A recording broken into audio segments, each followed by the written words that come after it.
This time on Low Boost, we're gonna review the Mr. Heater 30,000 BTU dual fuel portable / wall mount heater. Now, I've been able to get by for a while working in my garage with 3 different electric heaters, but in the cold weather in the winter, I just can't get the garage to 60 degrees or higher.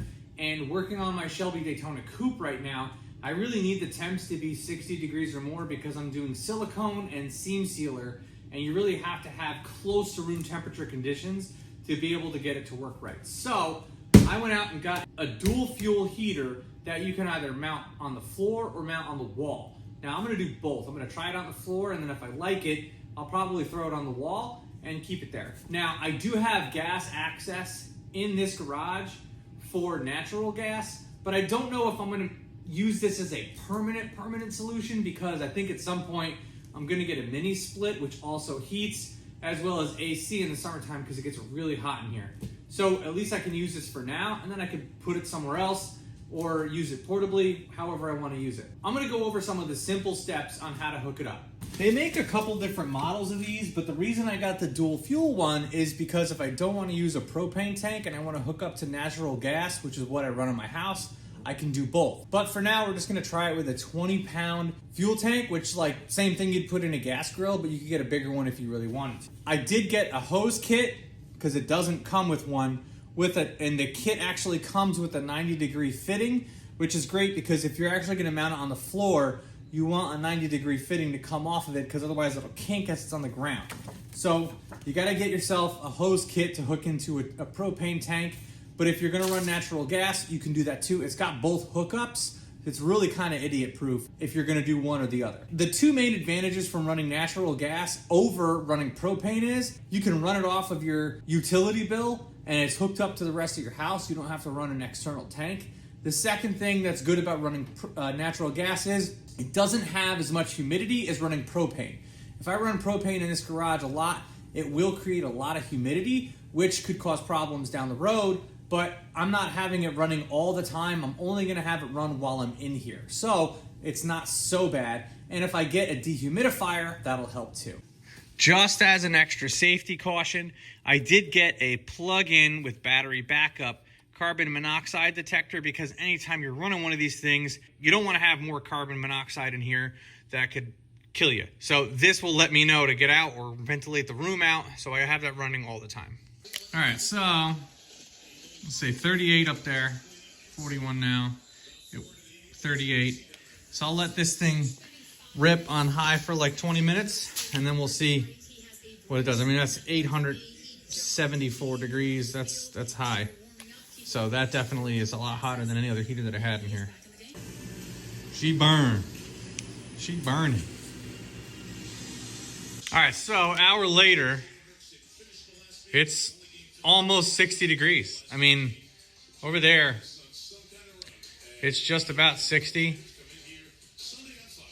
It's really where I'm working. I moved the heater there just because it's closer to where we're working. I might mount it on the wall though, just so it's out of the way. But the whole room in general, even in the furthest corner, is 52. That makes a huge difference, just that alone. I don't even turn on the other heaters, so I'll take it. If you're looking for a great way to support our channel, check out lowboostfilms.com. Not only does this support the channel, but you'll look great while you do it as well. We have a great selection of different types of apparel and merchandise that you guys can buy. I also have a selection of car parts and tools that we've reviewed on the channel that we know work well for sale on there as well at a good price, so make sure you check it out.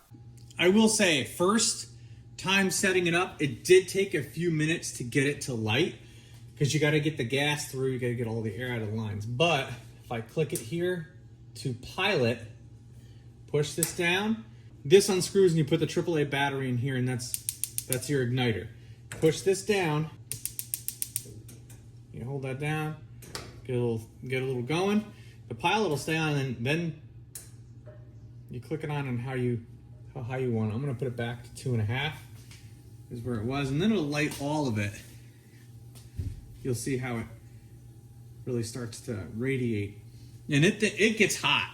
Like if you're standing next to this thing even on medium heat, it really throws off a lot of heat. Not that I'm gonna leave it on all the time, but once it hits its desired temperature, it does shut off. The pilot light stays on. So while you're working in here, it won't be cranking all the time once it gets up to temp, which the room is like 60 right now. This is a good example of it wall mounted and kicking on and off. I have this setting on 3.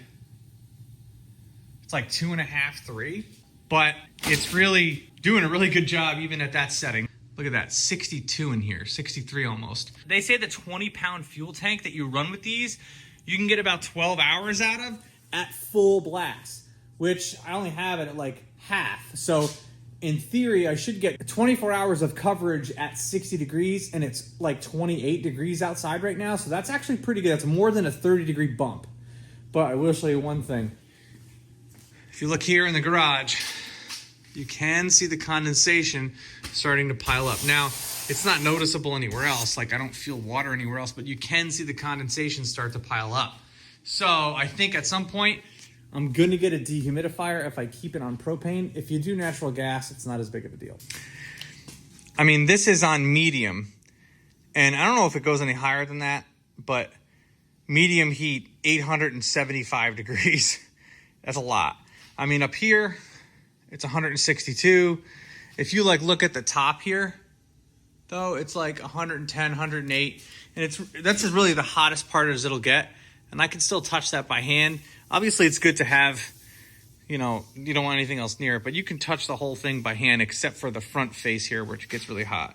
Now, for reference, this garage is 24 by 30. It's like about 650 square feet, and it heats this thing just fine up to at least 60 degrees or more in sub 30 degree temperatures. This is rated for up to 1,000 square feet, and I think it might be able to do it. I mean, it's able to heat this to 60 degrees at half power. I mean, if you leave it running full power all the time, maybe it could do 1,000, but it easily does 600 square feet, and these are like 12-foot ceilings. So I think it's a great option if you're looking to heat a 2-car garage for sure. I'll put a link to this one in the description below. You can get it on Amazon in a couple of days. They do have just a propane or just a natural gas one, but I do like the dual fuel technology because then you really can use it in multiple applications, even if you wanted to make it portable. So be that as it may, the only 2 things I would suggest you to get with this is, especially if you're running propane, you have to get the line kit, which I'll put a link to that in the description below. But I would suggest you getting a dehumidifier, which I'm going to get, as well as a carbon monoxide detector to put in your garage just so you don't die. Full disclosure, you could really do some harm to yourself if the carbon monoxide levels in your garage go really high. And although this is designed to have indoors in your house, it's still something I would have a carbon monoxide detector for because you just never know, and it's always good to be safe. So that being said, now I can actually work on my Shelby Daytona Coupe, and if you're interested in that, make sure to hit the subscribe button because I do a bunch of videos on that, and I'm going to be doing a lot of work on that. And if you're into that kind of stuff for cars, yeah, definitely want to subscribe to us. In the meantime, if you can't wait until next week's video, check out these videos that I already have ready to go.